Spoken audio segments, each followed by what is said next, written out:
First question ఇది. Actually ఈ 200 bits చేయాలి అంటే ఒక 1 వీక్ పడుతుంది, కానీ ఇప్పుడు మనకు అంత టైం లేదు. సో అందుకే నేను మీకు క్వశ్చన్ నెంబర్స్ ఇవ్వట్లేదు, అలాగే స్లైడ్స్ కూడా ఎక్కువ ఇవ్వట్లేదు, ఎందుకంటే మొబైల్ అంత ఎక్కువ స్లైడ్స్కి సపోర్ట్ చేయట్లేదని ఒకే స్లైడ్లో మీకు 2-3 బిట్స్ కూడా కొన్ని దగ్గరలో అయితే ఇచ్చాను. సో ఇన్కన్వీనియన్స్కి మీరైతే సో సారీ అండి, ఎందుకంటే నేను అంతకు మించి అయితే చేయలేకపోయాను, మనకున్న టైం తక్కువ కాబట్టి. సో మీరు అదంతా పట్టించుకోకుండా మనకి ఎంత తక్కువ టైంలో ఎన్ని ఎక్కువ క్వశ్చన్స్ నేర్చుకున్నాము, మనం ఎంత కంటెంట్ నేర్చుకున్నాము అన్నదే మీకు ఇంపార్టెంట్ కాబట్టి నేను ఈ విధంగా అయితే ప్రిపేర్ చేశాను. సో అందరి సపోర్ట్ అయితే నాకు చేస్తారని ఖచ్చితంగా అనుకుంటున్నాను. సో లేట్ చేయకుండా ఫస్ట్ క్వశ్చన్ చూసేద్దామండి. Choose the correct options. A specialist who studies records of languages and word is. First one physician, second one philanthropist, third one philologist, fourth one linguistic. So correct ఆన్సర్ని comment చేసేయండి.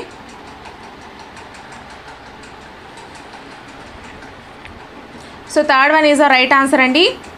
Specialist who studies records, ఎవరైతే రికార్డ్స్ని study చేస్తారో వాళ్ళని ఏమంటారో, language రికార్డ్స్ని study చేసిన వాళ్ళని ఫిలోలాజిస్ట్ అంటారు. సో నెక్స్ట్ క్వశ్చన్ అండి. A form of language variation which can develop as a result of isolation is called. First one slang, second one dialect, third one folklore, fourth one phonology. So in case mistake ఎక్కడైనా వచ్చినట్లయితే, నేను తప్పు answer చెప్పినట్లయితే మీరు చెప్పొచ్చండి, comment సెక్షన్లో comment చేస్తే నేను వాటిని పిన్ అనేది చేస్తాను. సో ఇన్ని క్వశ్చన్స్ మీద 1 or 2 మిస్టేక్స్ అయితే రావచ్చు, సో దాన్ని మీరు తప్పుగా అనుకోకండి. సో ఆన్సర్ని కామెంట్ చేస్తారా మరి? Second one is the right answer అండి. Language variation which can develop result isolation called అంటే డయలెక్ట్ అంటారు. So next question. English developed from which languages family. English developed from which language family. First one Euro Indian, second one Euro English, third one Indo American, fourth one Indo European. So correct ఆన్సర్ని comment చేసేయండి.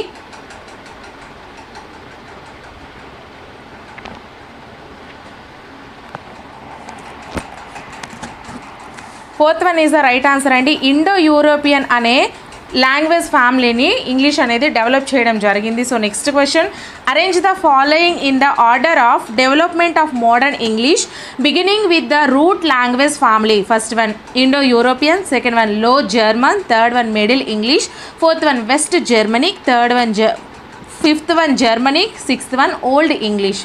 So దాన్ని ఒక లైన్లో format చేయమన్నారండి. So first one 1 5 4 2 6 3, second one 1 4 5 6 2 3, third one 1 5 2 4 6 3, fourth one 5 1 4 6 2 3 అండి. Friends, ఈ వీడియోని నేను కష్టపడి మీకోసం ఎందుకు ప్రిపేర్ చేశానంటే టాపిక్ మొత్తం కవర్ చేశానండి, అన్ని టాపిక్స్ కూడా. సో ఈ వీడియోని మాత్రం ఎవరు మిస్ కావద్దు. ఎగ్జామ్కి వెళ్ళే ముందు కూడా మరొకసారి మీరు చూసుకొని వెళ్ళండి. డెఫినెట్లీ ఇదే మోడల్ క్వశ్చన్స్ అయితే మనకి ఇవే క్వశ్చన్స్ అచ్చుదించినట్టు వచ్చినా రాకపోయినా బట్ ఇదే మోడల్లో అయితే మీకు క్వశ్చన్స్ ఇస్తారు. మనం మెథడాలజీ అనేది ఎంత చదివామా అన్నది వాళ్ళకి అనవసరం, మనం అక్కడ ఆన్సర్ చేయగలిగామా లేదా అన్నదే ముఖ్యము. కాబట్టి మనం ఆన్సర్ చేయగలగాలి అంటే మనం ప్రీవియస్ పేపర్స్ నుంచి అలాగే ప్రాక్టీస్ పేపర్స్ నుంచే ఈ మెథడాలజీ అన్న దానిని మనం ఎక్కువ మార్క్స్ అనేది గెయిన్ చేయగలము. సో అందుకే నేను మీకు ఇన్ని బిట్స్ ప్రిపేర్ చేయడానికి రీజన్. సో కరెక్ట్ ఆన్సర్ని మరి కామెంట్ చేస్తారా? So first one is the right answer అండి. 1 5 4 2 6 3 అంటే 1 ఫస్ట్ వన్ ఇండో యూరోపియన్, తర్వాత జర్మనీ, తర్వాత వెస్ట్ జర్మనీ, తర్వాత లో జర్మనీ, తర్వాత సిక్స్త్ వన్ ఓల్డ్ ఇంగ్లీష్, తర్వాత మిడిల్ ఇంగ్లీష్. సో ఈ లైన్గా అయితే మనకి ఫామ్ అవుతుంది. సో నెక్స్ట్ క్వశ్చన్ అండి. Dash are the main branches of the Indo European language family. First one Germanic, second one Hellenic, third one Italic, fourth one all of the above. So correct ఆన్సర్ని comment చేసేయండి.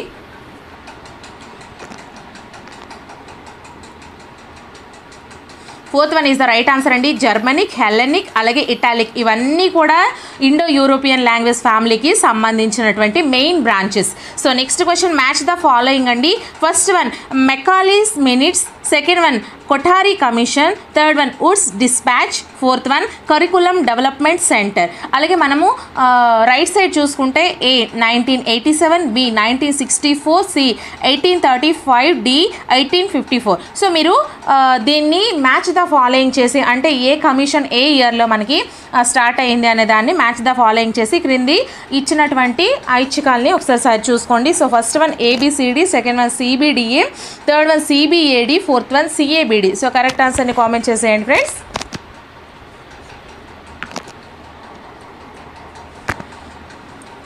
Second one is the right answer అండి, CBDA. Macaulay's minutes వచ్చేసరికి మనకి 1835 అండి. అలాగే Kothari commission వచ్చేసరికి 1964 అండి. Next Woods dispatch వచ్చేసరికి మనకి 1854 అండి. అలాగే కరికులం డెవలప్మెంట్ సెంటర్ వచ్చేసరికి మనకి 1987. సో జాగ్రత్తగా వీటిని మీరు గుర్తుపెట్టుకోండి. లైవ్ అయిపోయిన తర్వాత కూడా మీరు ఎన్నిసార్లు అయినా వీడియోని చూసుకోవచ్చు. సో ఇటువంటివి మీరు గుర్తుపెట్టుకుంటేనే మీకు ఇప్పుడు ఈ క్వశ్చన్లో మీరు ఎన్ని క్వశ్చన్స్ నేర్చుకున్నారు తెలుసా? 4 క్వశ్చన్స్ నేర్చుకున్నారు. సో ఈ 4 క్వశ్చన్స్ కూడా మీకు చాలా ఇంపార్టెంట్. సో నెక్స్ట్ క్వశ్చన్ మనం చూసుకుందాము. ఇది కూడా match the following. Maximum match the followings ఇచ్చాను ఎందుకంటే టోటల్ కంటెంట్ మీ మైండ్లోకి అలా ఉండిపోవాలని. సో మనము ఇక్కడ చూసుకుంటే left side first one 1954, second one 1968, third one 1948, fourth one 1986. మనం రైట్ సైడ్ తీసుకుంటే university education commission, B Kunzru committee, C NCERT, D 3 language formula. So మనకి ఈ విధంగా ఆప్షన్స్ అయితే మనం ఒకసారి చూసుకుందాము. ఈ విధంగా మనకి మ్యాచ్ ద ఫాలోయింగ్ చేయమని ఇచ్చారు.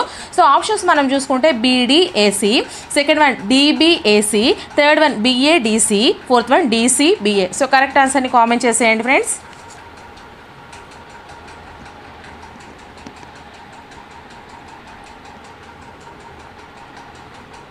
First one is the right answer అండి, BDAC 1954 Kunzru committee. Okay, next 1968 వచ్చేసరికి 3 languages formula. Okay, next a 1948 university education, అలాగే 1986 ఎన్సిఈఆర్టీ. సో ఈ విధంగా అయితే మనకి కమిషన్స్ కమిటీస్ అయితే ఏర్పడడం జరిగింది.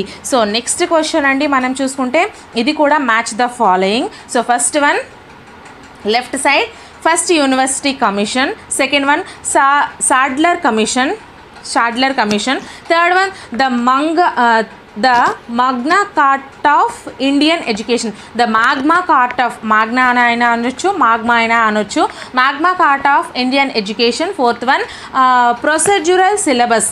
సో మనము రైట్ సైడ్ చూసుకుంటే A 1987, B 1917, C 1854, D 1902. So మనం ఆప్షన్స్ చూసుకుంటే first one DACB, second one DABC, third one DBCA, fourth one DBAC. So correct ఆన్సర్ని కామెంట్ చేసేయండి ఫ్రెండ్స్. సో ఇటువంటి మ్యాచ్ ద ఫాలోయింగ్స్ మీరు చూసుకునేటప్పుడు ఏంటంటే మీరు ఈ మ్యాచ్ ద ఓన్లీ ఈ 4 లేదా ఈ 5 మ్యాచ్ ద ఫాలోయింగ్స్లో మీకు 25 క్వశ్చన్స్కి ఆన్సర్స్ అనేవి మీరు నేర్చేసుకుంటున్నారు. సో జాగ్రత్తగా అందుకే గుర్తుపెట్టుకోండి. మరి ఆన్సర్ ఫాస్ట్గా చేసేయండి.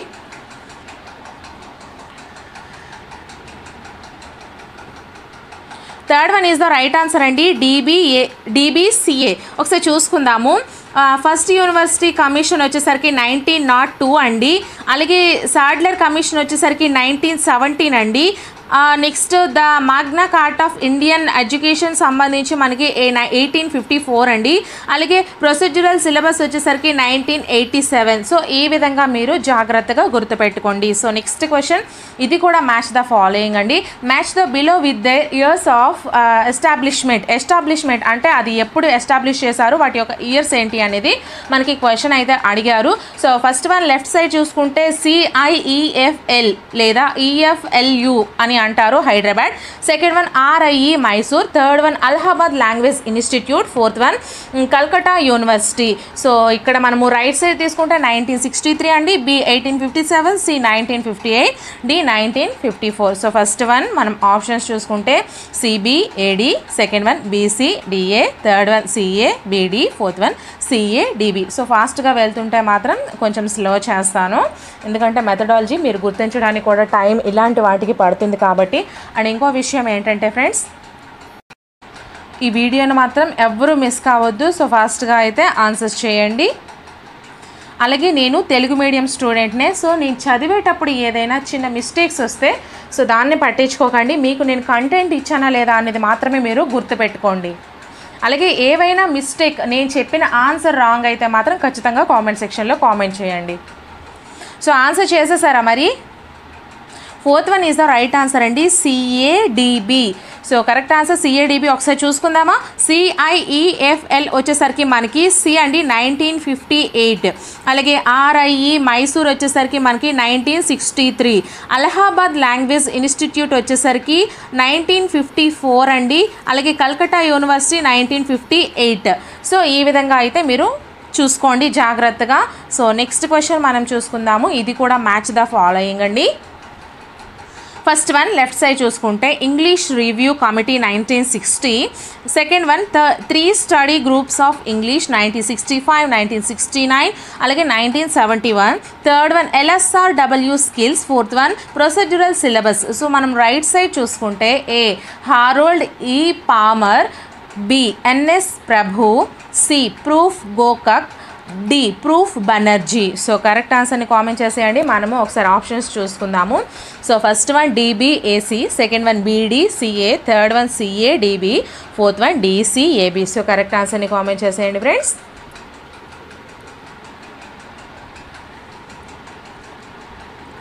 Fourth one is the right answer అండి. సో చేసేసారా మరి? సో ఒకసారి చూసుకుందాము ఎలానో. DCAB అని ఇచ్చారు. ఇంగ్లీష్ రివ్యూ కమిటీ 1960 వచ్చేసరికి ప్రొఫెసర్ బనర్జీ గారు చేశారు.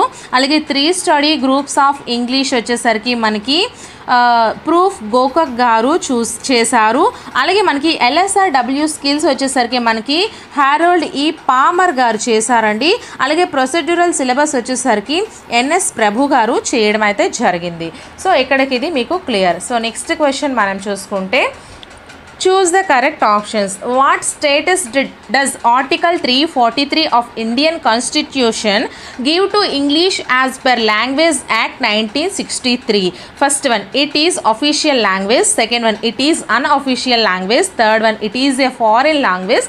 Fourth one, it is associate official language. So correct answer ni comment cheseyandi.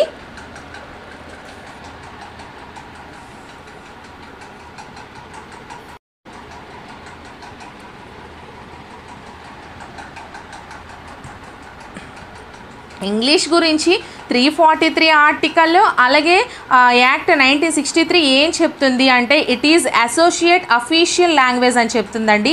Fourth one is the right answer. So జాగ్రత్తగా గుర్తుపెట్టుకోండి.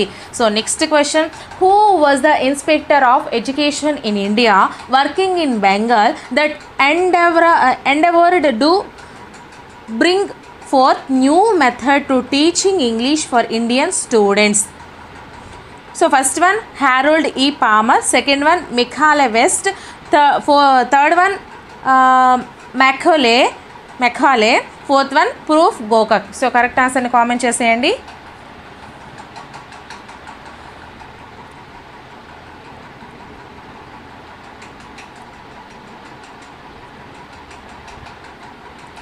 Second one is the right answer andi. Question ఏంటంటే who was the inspector of education in India? ఇండియాలో education inspector ఎవరు? అలాగే working in Bengal that endeavored bring forth new method to teaching English in Indian students.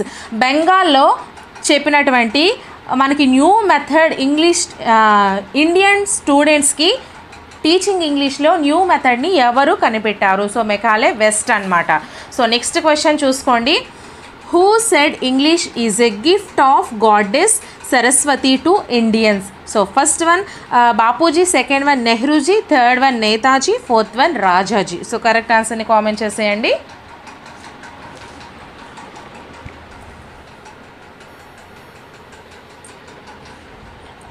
So fourth one is the right answer అండి. English is a gift of goddess Saraswati to Indians అని ఎవరు చెప్పారు అంటే రాజాజీ గారు చెప్పడం అయితే జరిగింది.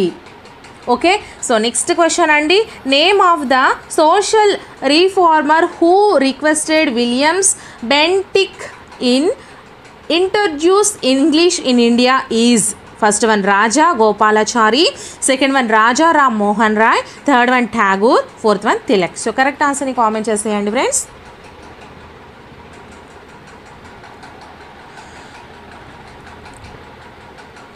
Second one is the right answer అండి.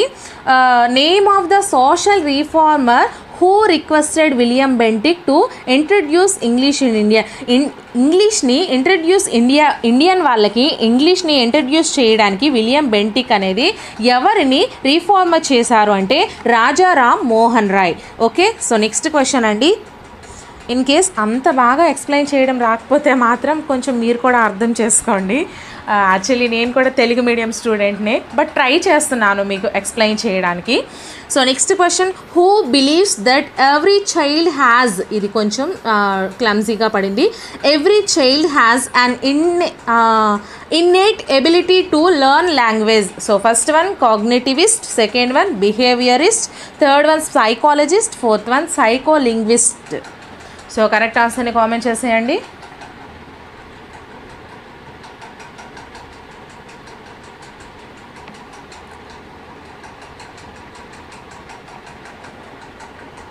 So fourth one is the right answer అండి.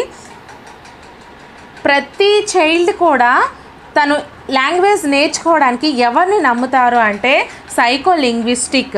సో నెక్స్ట్ లింగ్విస్ట్ని నమ్ముతారు. So next question, who believes that language learning is nothing but habit formation. First one cognitivist, second one behaviourist, third one psycholinguist, fourth one linguist. So correct ఆన్సర్ని comment చేయండి.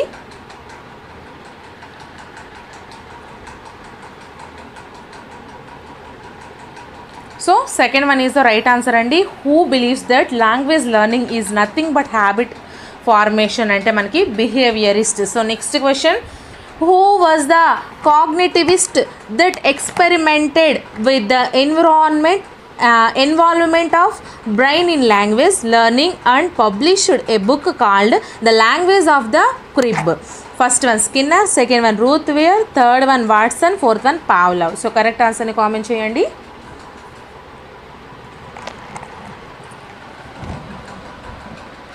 So ఎవరు experiment చేశారు దేని మీద అంటే the language of the crib అనే book మీద సృష్టించారు అనేది మనకి ఆన్సర్ వచ్చేసరికి second one is the right answer అండి, Ruth Weir. So Ruth Weir. So next question, which act commission allotted A some of 1 lakh rupee for the first time to promote English education in India. First time ఎవరు promote చేశారు ఇంగ్లీష్ని ఇండియాలో? So first one character act 1833, second one charter act 1813, third one Macaulay's minutes, fourth one Wood's despatch 1854. So ఈ డేట్స్ని కూడా మీరు ఇయర్స్ని కూడా జాగ్రత్తగా గుర్తుపెట్టుకోండి. వుడ్స్ డిస్పాచ్ అంటే ఎప్పుడు 1854, అలాగే చార్టర్ యాక్ట్ 1833. ఈ విధంగా మీరు ఇవి కూడా గుర్తుపెట్టుకోవాల్సి ఉంటుందండి. Second one is the right answer అండి. చార్టర్ యాక్ట్ 1813 అనేది మనకి ఫస్ట్ టైం ప్రమోట్ చేసింది ఇంగ్లీష్ని ఇండియాలో ఉండాలని. సో నెక్స్ట్ క్వశ్చన్ అండి, dash caused the start of middle English. First one Anglo Saxons, second one fall of Constantinople, third one Norman invasion, fourth one Chaucer's birth. Chaucer's అయినా అనొచ్చు, కాజర్స్ అయినా అనొచ్చు. So ఇవి మనం పలకలేము. సో మీరు మాత్రం ఆన్సర్ చేసేయండి. అదేంటి మేడం గారు మీరే పలకలేకపోతున్నారు, మమ్మల్ని answer చేసేయమంటున్నారా?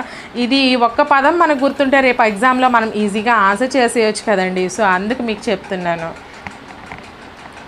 So Norman invasion, third one is the right answer అండి. నార్మన్ ఇన్వేజన్ అనేది మిడిల్ ఇంగ్లీష్ని స్టార్ట్ చేయడం అయితే జరిగింది. So next question, English is not the mother tongue of one of the following countries, identify it. English అనేది mother tongue కానిటువంటి కంట్రీస్ని మనకి identify చేయమన్నారు. First one south Africa, second one New Zealand, third one Canada, fourth one Poland. So correct ఆన్సర్ని comment చేసేయండి.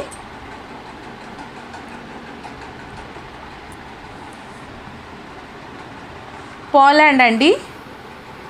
ఈ పోలాండ్లో mother టంగ్గా English use చేయరు. So next question, English was the first introduced in India in dash century. English అనేది first introduce ఇండియాలో ఎప్పుడు, ఏ సెంచరీలో చేశారు? First one 15th, second one 16th, third one 17th, fourth one 18th. So correct ఆన్సర్ని comment చేసేయండి friends. Question numbers లేవని అస్సలు feel అవ్వద్దు. నేను ఆ క్వశ్చన్ నెంబర్స్తో సహా మీకు ప్రతి స్లైడ్ని రూపొందించాలి అంటే మాత్రం నాకు పక్కా 1 వీక్ పడుతుంది. ఇప్పుడు ఈ వీడియో చేయడానికి నాకు త్రీ డేస్ ఇలా పడుతుంది. సో ఇంతకు మించి అయితే ఇప్పుడు మనకు తక్కువ టైంలో మీరు చేయమని నన్ను అడగండి.